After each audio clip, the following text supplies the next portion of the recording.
Chapter 6. Stanley took a shower, if you could call it that, ate dinner, if you could call it that, and went to bed, if you could call his smelly and scratchy cot a bed. Because of the scarcity of water, each camper was only allowed a 4-minute shower. It took Stanley nearly that long to get used to cold water. There was no knob for hot water. He kept stepping into then jumping back from the spray until the water shut off automatically.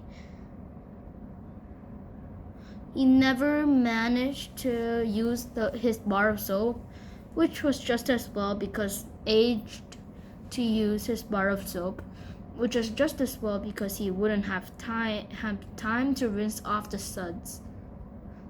Dinner was some kind of stewed meat and vegetables.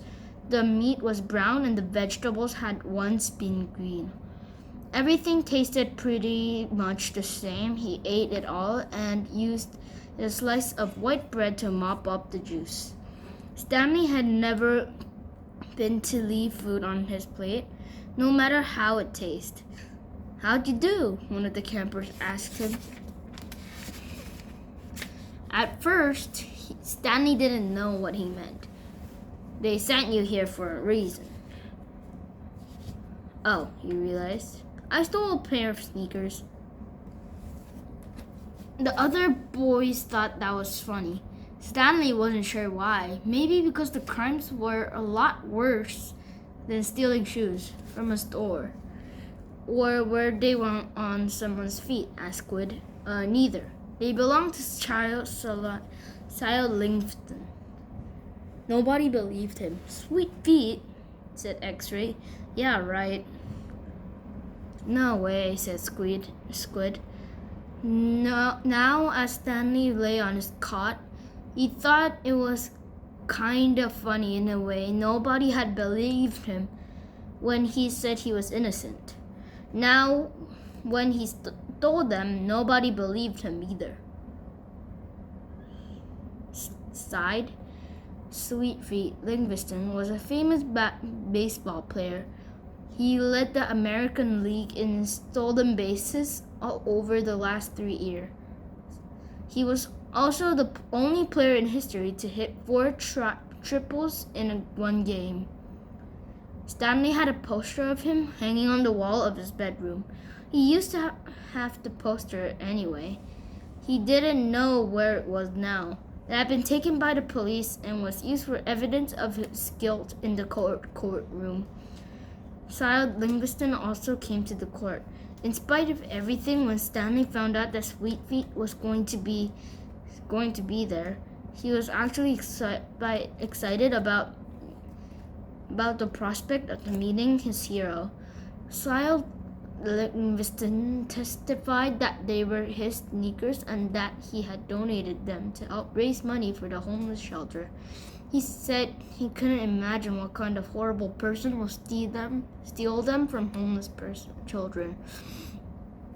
That was the worst part for Stanley. His hero thought he was a no-good, dirty, rotten thief. As Stanley tried to run over on his cot, he was afraid it was going to collapse under all his weight. He barely fit in it. When he finally managed to roll over on his stomach, the smell was so bad that he turned over again and tried sleeping on his back. The cot smelled like sour milk. Though it was night, the air was very warm. Armpit was snoring 2 cots away. Back at school, a bully named Derek Dune used to torment Stanley. The teachers never took Stanley's complaint seriously, but Derek was so much smaller than Stanley, some of the teachers seemed to find it amusing that a little kid like Derek would pick on someone as big as Stanley.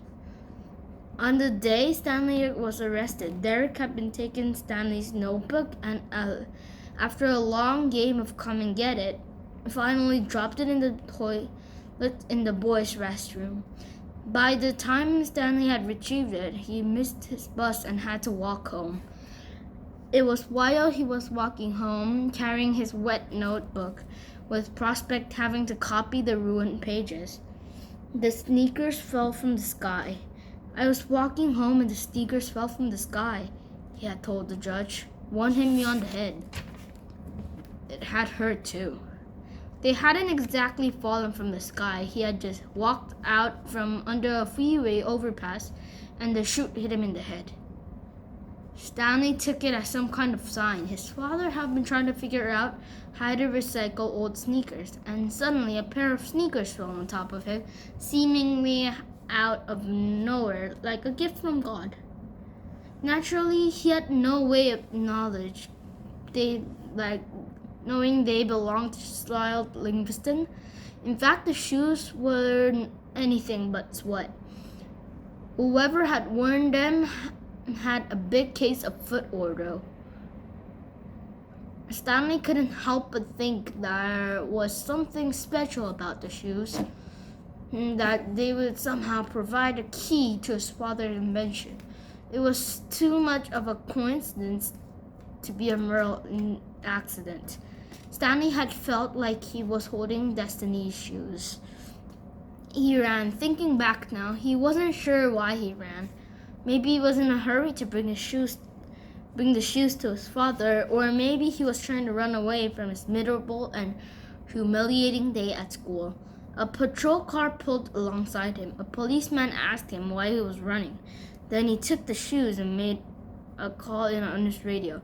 Shortly afterward, Stanley was arrested. It turned out the sneakers had been stolen from a display at a homeless shelter. That evening, rich people were going to come to the shelter and pay $100 to eat the food that poor people ate every day for free. Cindy Livingston, who had once lived at the shelter when he was younger, was going to speak and sign autographs. His shoes was being auctioned, and it expected that they would sell over $5,000. All the money would go to the help the homeless. Because of the baseball schedule, Stanley's trial was delayed several months. His parents couldn't offer a lawyer. "You don't need a lawyer," his mother said. "Just tell them the truth." The Stanley told the truth, but perhaps it would have been better if he had lied a little. He could have said he found the shoes in the street. No one would believe they fell from the sky. It wasn't destiny, he realized. It was no good dirty rotten pig stealing great-great-grandfather. The judge called Stanley's crime deceptible. The shoes were valued over $5,000. It was money that would provide food, shelter for the homeless. And you stole that from them, so you could have a souvenir. The judge said that there was opening at Camp Green Lake, and he suggested that the discipline at the camp might improve Stanley's character. It was either that or jail. Stanley's parents asked if they could have more time about Camp Green Lake, but the judge advised them to make a quick decisions. Vanity takes don't last long at Camp Green Lake. Chapter 7. The shovel fell heavy in Stanley's soft, fleshy hands. He tried to jam it into the earth, but the blade kept banging against the ground and bounced off without making a dent. The vibrations of the shaft and shovel and into Stanley's wrists, making his bones rattle. It was still dark. The only light came from the moon and the stars. More stars than Stanley had ever seen before. It seems he had only gotten to sleep when Mr. Penderecki came in and woke up everyone. Using all his might, he brought the shovel back down onto the dry lake bed. The force stung his hand, but no impression on the earth. He glanced at Zero, about 15 feet away, who scooped a shovel full of dirt and dumped it in a pile that was almost a foot tall. For breakfast, they had been served kind of lukewarm cereal. The best part was the orange juice. They each got a pint carton. The cereal didn't taste too bad, but it had smelled just like his cot. Then they filled their canteens, they got their shovels, and were marched across the lake. Each group was assigned in a different area. The shovel was kept in shed near the showers. They all looked the same to Stanley, although X-Ray had his own special shovel, which no one else was allowed to use. X-Ray claimed it was shorter than the others, but if it was only by a fraction of an inch. The shovels were 5 feet long, from the tip to the steel blade at the end of the wooden shaft. Danny's hole would have been deep as his shovel, and he would be able to lay the shovel across the bottom in any direction. That was why X-Ray wanted the shorter shovel. The lake was so full of holes and mounds that it reminded Stanley of pictures he'd seen of the moon. "If you find anything interesting or unusual," Mr. Pendeski had told him, "you should report it to either me or Mr. Sir when we come around with the water truck. If the warden likes what you found, you'll get the rest of the day off." "What are we supposed to be looking for?" "You're not looking for anything. You're digging to build character. If you find anything, the warden would like to know about it." He glanced helplessly at his shovel. It wasn't defective. He was defective.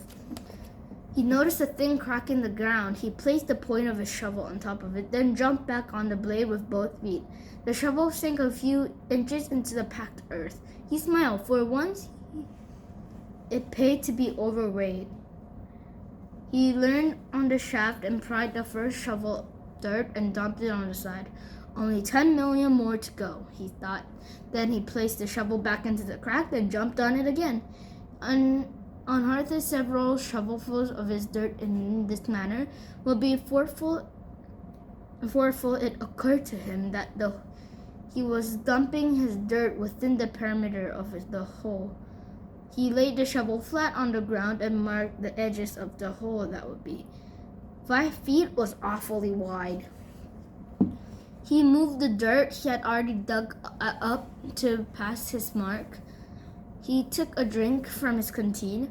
5 feet would be awfully deep too. The digging got easier after a while. The ground was hardest at the surface, but where the sun had baked the crust about 8 inches deep. Beneath that, the earth was looser. But by the time Stanley had broke the crust, a blister had formed in the middle of his right thumb, and it hurt to hold the shovel. Stanley's great-great-grandfather was named Elia Yeltons. He was born in Yelvita when he was 15 years old, and he fell in love with Myra Menke. He didn't know Stanley's great-great-grandfather. Myra Menke was 14. She wouldn't turn 15 in 2 months, at which time her father had decided she should be married. Elia went to her father and asked for her hand, but so did Igor Barbok, the pig farmer. Igor was 57 years old. He had a red nose and fat, puffy cheeks. "I will trade your fattest pig for your daughter," Igor feared. "And what have you got?" Myra's father asked Elia, a heart full of love.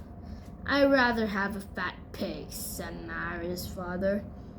Desperate, Elena went to see Madame Verny, an old Egyptian woman who lived at the edge of the town. He had become friends with her, though she had been a bit older than him.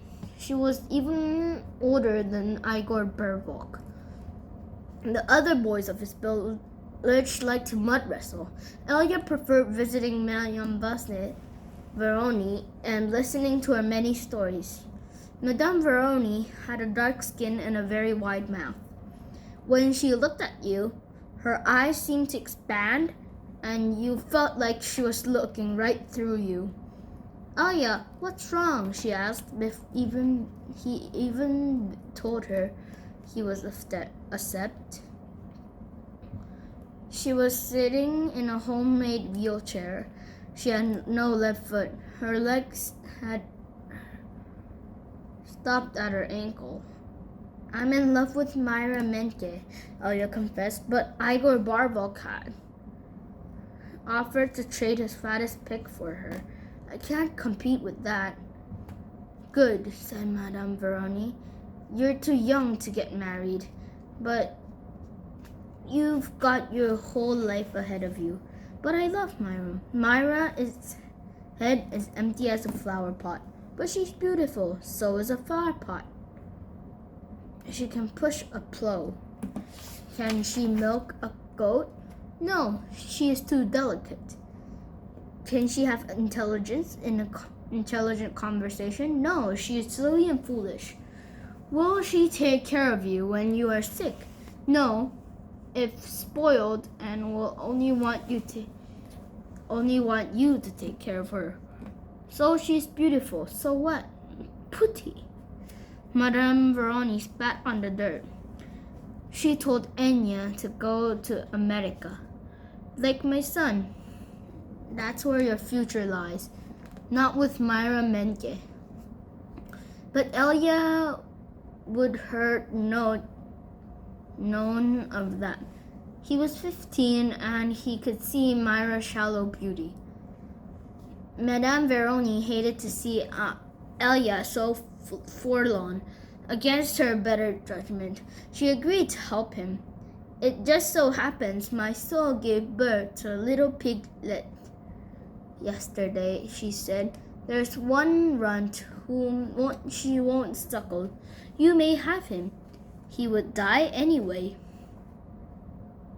Madame Veroni led Enya to the back of her house where she kept her pigs. Elia took the tiny piglet and he didn't see what good it would do to him. It wasn't much bigger than a rat. He'll grow, Madame Veroni assured him. Do you see that mountain over the edge of the forest? Yes. On the top of the mountain there is a stream where water runs uphill. You must carry the piglet every day to the top of the mountain and let it drink from the stream. As it drinks, you are to sing to him. She taught Elia a special song to sing to the pig. On the day Myra's 15th birthday, you should carry the pig up to the mountain for the last time. Then take it directly to Myra's father. It will be fatter than any of Igor's pigs. If it's that big and fat, asked Elia, how will I be able to carry it up the mountain? The piglet is not too heavy for you now, is it? Asked Madame Veroni. Of course not. Do you think it will be heavy for you tomorrow? No. Every day you will carry the pig up the mountain. It will get a little bit bigger, and you'll get a little bit stronger. After you give the pig to Myra's father, I want you to do one more thing for me. Anything. I want you to carry me up the mountain. I want to drink from the stream. And I want you to sing the song to me. Elia promised he would. Madame Veroni warned if he failed to do this, he and his descendants would be doomed for all eternity. At that time, Elia thought of nothing of the curse. He was just a 15-year-old kid, and eternity didn't seem much longer than a week from Tuesday. Besides, he, like Madame Veroni, would be glad to carry up the mountain. He would have done it right and be there. But he wasn't yet strong enough. Stanley was still digging his hole about 3 feet deep. But it was in the center. He slopped away the edges. The sun had only just come over the horizon, but he already could feel its hot rays against his face.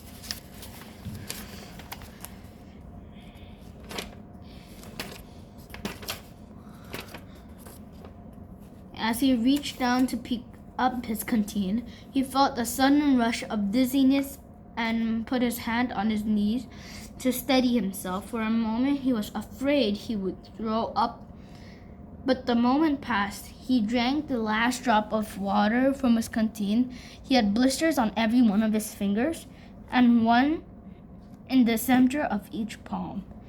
Everyone else's hole was a lot deeper than his.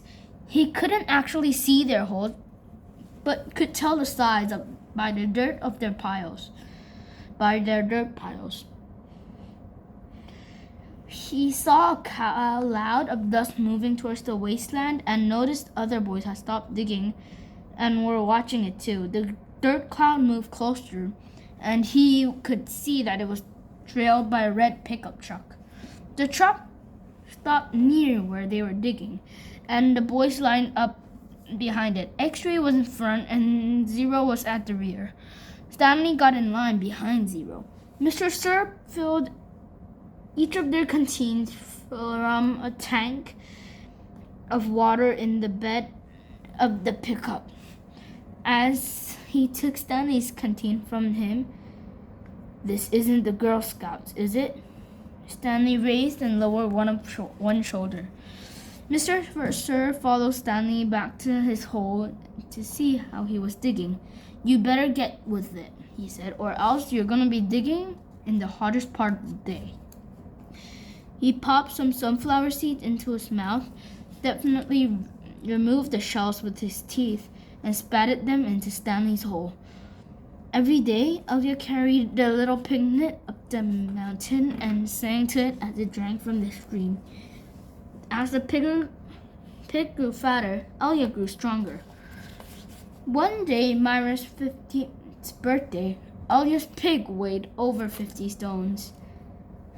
Madame Veroni had told him to carry the pig up the mountain on that day as well.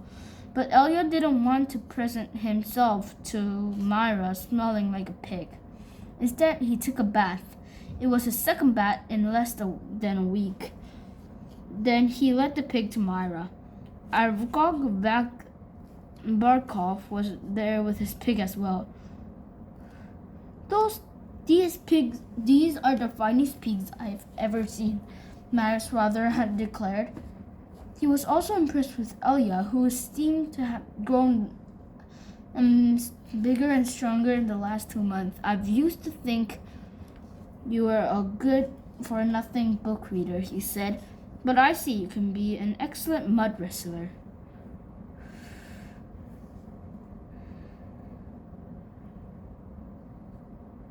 Alas, poor Elia should have carried his pig up the mountain one last time.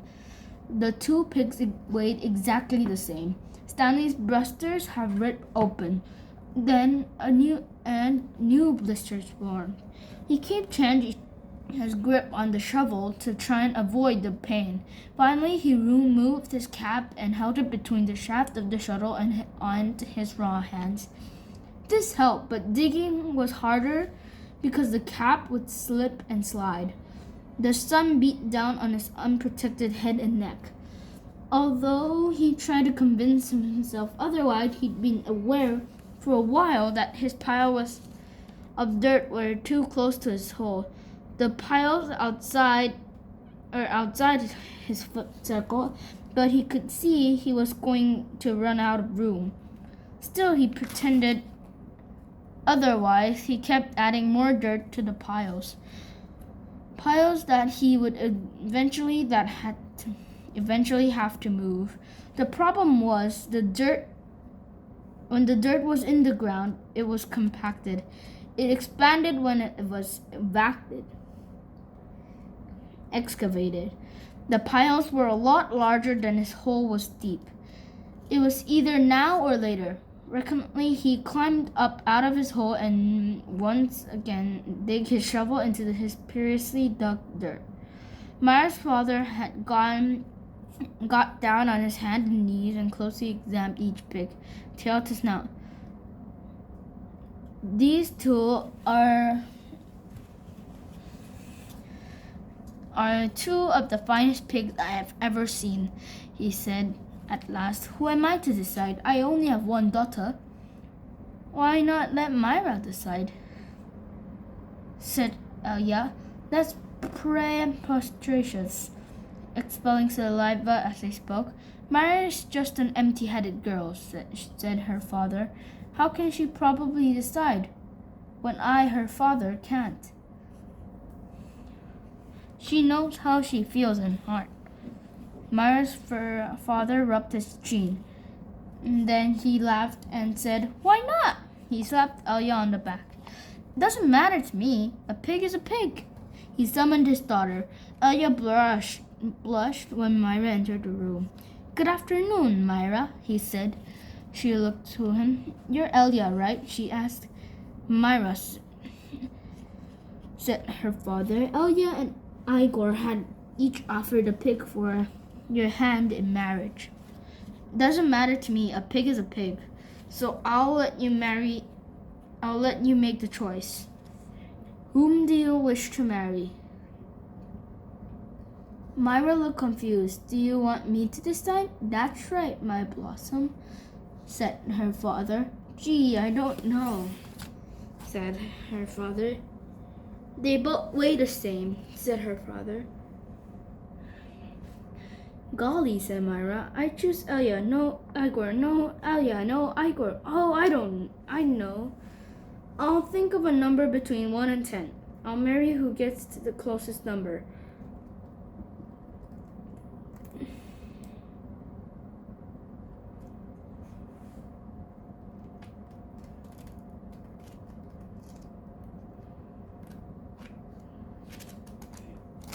The next time the water truck came, it was driven by Mr. Penduskley, who also brought sacked lunches.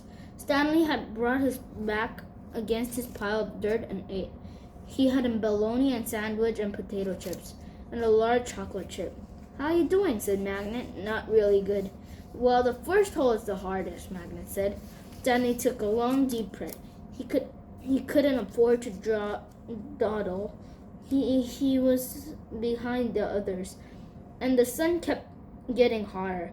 It wasn't even noon yet, but he didn't know if he had the strength to stand up.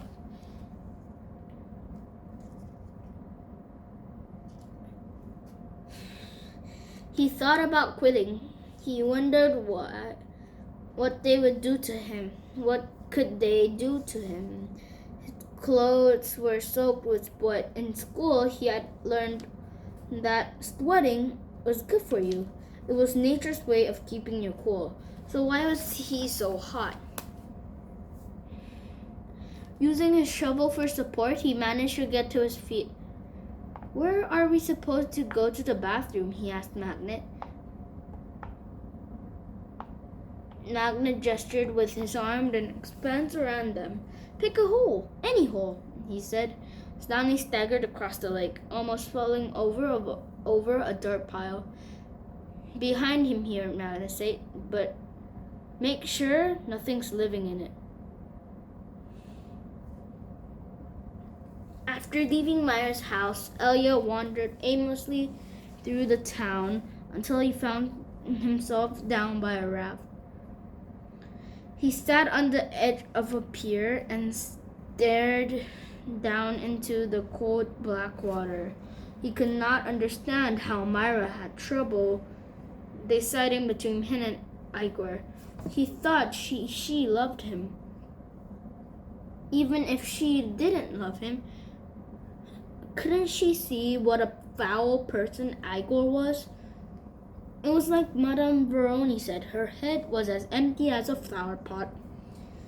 Some men were gathering on the other dock, and he went to see what was going. A sign read, "Deck hands wanted. Free passage to America." He had no sailing experience, but the captain signed him aboard. The captain could see that Elia was a man of great strength. Nobody could carry a full-grown pig up the side of a mountain.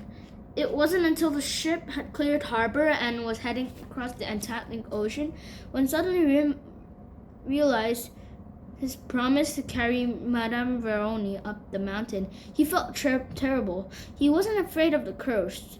He thought that was a lot of nonsense. He felt bad because he knew Madame Veroni had wanted to drink from the stream before she died. Pharaoh was the smallest kid in Group D, but he was also the first to finish digging. "Are you finished?" Stanley asked in Zero said nothing. Stanley walked to Zero's hole and watched him measure it with his shovel. The top of the hole was a perfect circle, and the sides were smooth and steep. Not one dirt clod more than necessary had been removed from the earth. Zero pulled himself up to the surface. He didn't even smile. He looked down at his perfectly dug hole and spat in it, and then turned his head towards the camp compound. Zero's one weird dude, said Zigzag. Stanley would have laughed, but he didn't have the strength. Zigzag had to be the weirdest dude Stanley had ever seen. He had a long, skinny neck and big, round head, with wild, fuzzy blonde hair that stuck out in all directions. His hair seemed to bob up and down to his neck, like it was on a spring. Armpit was the second one to finish digging. He also spat into his hole before heading back to the camp compound. One by one, Stanley watched each of the boys spit into his hole and return to the camp compound.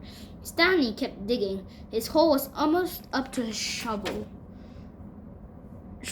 but it was almost hard to tell exactly where ground level was because his dirt piles was completely surrounded by the hole.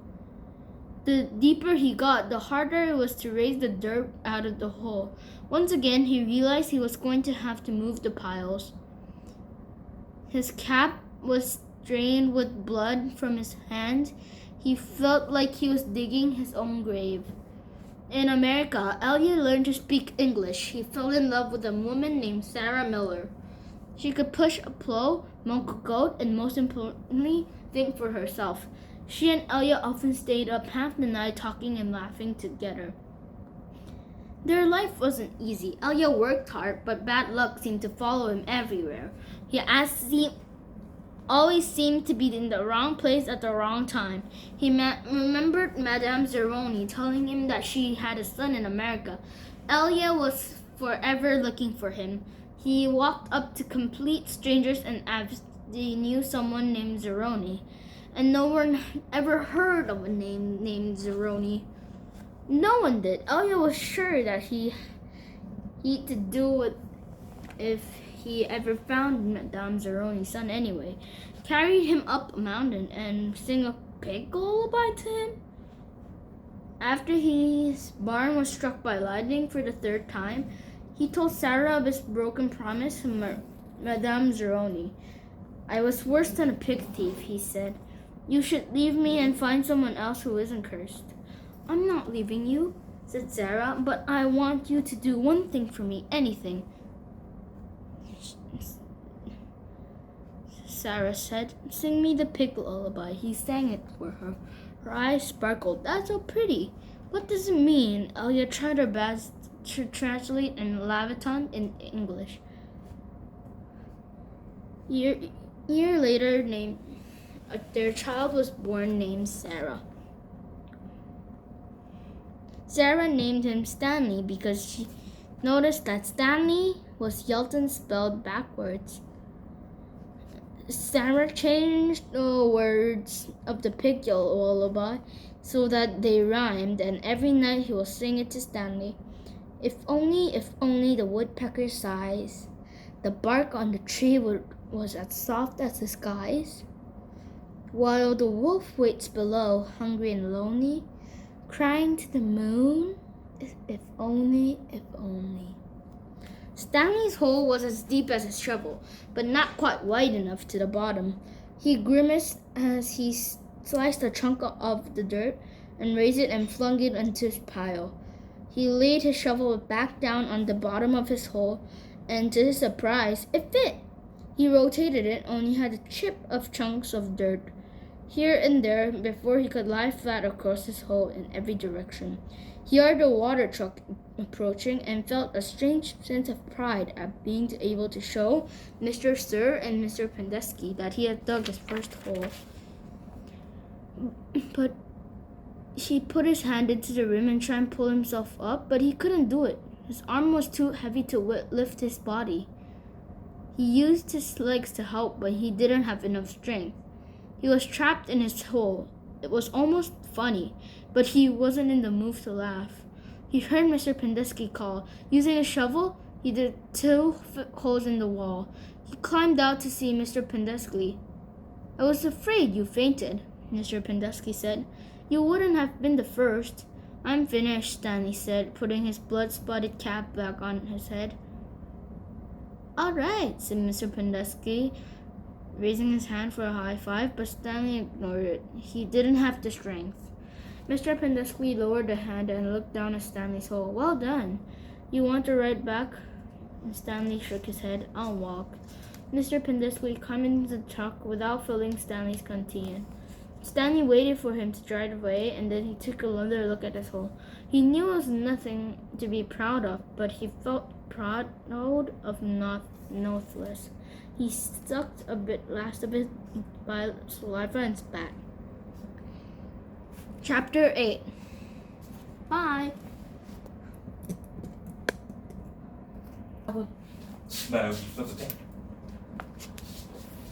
A lot of people don't believe in curses. A lot of people don't believe in yellow-spotted lizards either. But if one bites you, it doesn't make a difference whether you believe in it or not. Actually, it's kind of an odd scientist named the lizard after its yellow spots. Each lizard was exactly 11 yellow spots, but spots are hard to see on its yellow-green body. The lizard is from 6 to 10 inches long and has a big red eye. In truth, its eyes are yellow and its skin around the eye is red, but everybody always speaks of its red eyes. It also has black teeth and milky white tongue. Looking at one, you would have thought that it would have been named a red-eyed lizard or a black-toothed lizard or perhaps a white-tongued lizard. If you ever been close enough to see the yellow spot, you're probably dead. The yellow-spotted lizards like to live in holes, which offer shade and protection from predatory birds. Up to 20 lizards may live in one hole, but they have strong, powerful legs that can leap out of very deep holes to attack their prey. They eat small animals, insects, and certain cactus thorns and shells of sunflower seeds. Stanley stood in the shower to let the cold water pour over his hot and sore body. Chapter 9. It was 4 minutes of heaven. For the second day in a row, he didn't use soap. He was too tired. There was no roof over the shower building, and the walls were raised up to 6 inches off the ground, except the corners, which was no drain in the floor. The water ran out under the walls, evaporated quickly in the sun. He put out his clean set of orange coats. He returned to his tent, put his dirty clothes in his crate, and got his pen and box of stationery and headed to the rec room. A set of doors said rec room. Nearly everything in the room was broken. The TV, the pinball machine, the furniture, even the people looked broken, with their worn-out bodies scrambling over various chairs and sofas. Extra an armpit was playing pool. The surface of the table reminded Stanley of the lake. It was full of bumps and holes because so many people have carved their initials into the felt. There was a hole in the far wall, and an electric fan had been placed in front of it. Cheap air conditioning, at least the place had been in front of it. Cheap air conditioning. At least the fan worked. As Stanley made his way across the room, he tipped over an outstretched leg. "Hey, watch it," said an orange lump on a chair. "You watch it," muttered Stanley, too tired to care. "What you say?" the lump demanded. Nothing. The lump rose. He was almost as big as Stanley, and a lot tougher. "You say something?" He poked his fat finger into Stanley's neck. "What you say?" quickly formed around them. Be cool, said X-Ray. He put his hand on Stanley's shoulder. You don't want to mess with cavemen. He warned. Cavemen's not cool, said Armpit. I'm not looking for trouble. I'm just tired, that's all. The lump grunted. X-Ray and Armpit led Stanley over to a couch. Squid sat over to make room for Stanley and sat down. Did you see cavemen back there? X-Ray asked. Cavemen's one tough dude, said Squid, and he lightly punched Stanley's arm. Stanley leaned back against the thorn vinyl upholstery.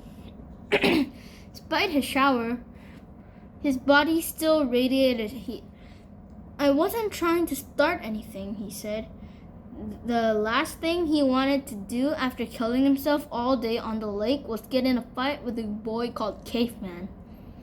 He was glad X-Ray and Armpit had come to the rescue. Well, how do you like your first hole? Stanley groaned, and the other boys laughed. Well, the first hole's the hardest, said Stanley. No way, the second hole's a lot harder. You're hurting before you even get started. If you think you're sore now, just wait and see how you feel tomorrow morning, right? Plus, right, said Squid. Plus the fun's gone. The fun?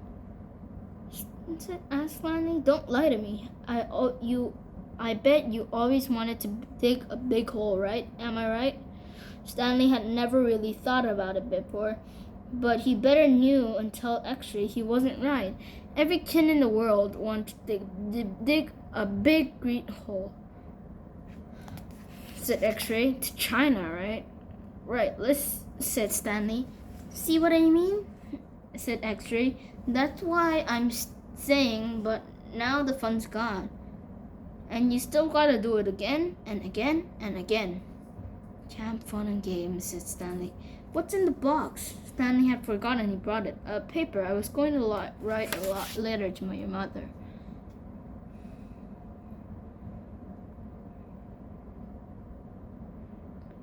She'll worry if I don't, Squid growled. Stanley looked around the room. There was one place at camp where the boys enjoyed themselves, and what they do? They wreck it. The glass on the TV was smashed, as if someone had put his feet through it. Every table and chair seemed to be missing at least one leg. Everything leaned. He waited to write a letter until Squid had gotten up and joined a game of pool. Dear Mom, today was my first day at camp and I already made some friends. I've been out the lake all day. I'm pretty tired. Once I pass the swimming test, I'll learn how to water ski. I stopped writing because I was aware that he was reading over my shoulder. He turned to see Zero standing by the couch. I don't want her to worry about me. Zero said nothing. He stared at the letter with a serious, almost angry look in his face.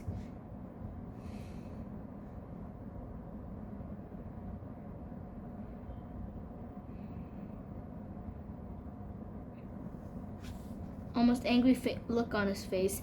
Stanley slipped it back into the stationery box.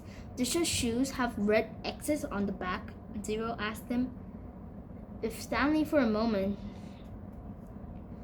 but then he realized Zero was talking about Saddle Linden's shoes. Yes, they did, he said. He wondered why Zero knew that brand X was a popular brand of sneakers. Maybe Saddle Livingston made a commercial for them. Zero stared at him for a moment, the same intensely which Zero had been staring at the letter. Stanley poked his finger through a hole in the vinyl couch and put out some of the stuffing. He wasn't aware what he was doing. Come on, Caveman, dinner. You're coming, Caveman? Said Squid. Stanley looked around to see Armpit and Squid was talking to him. Sure, he said. He put the piece of stationery back in the box, then got up and followed the boys out to the tables. Lump wasn't the caveman. He was. He shrugged his left shoulder. It was better than barf bag. Chapter 10. This is the end of this video. Bye-bye.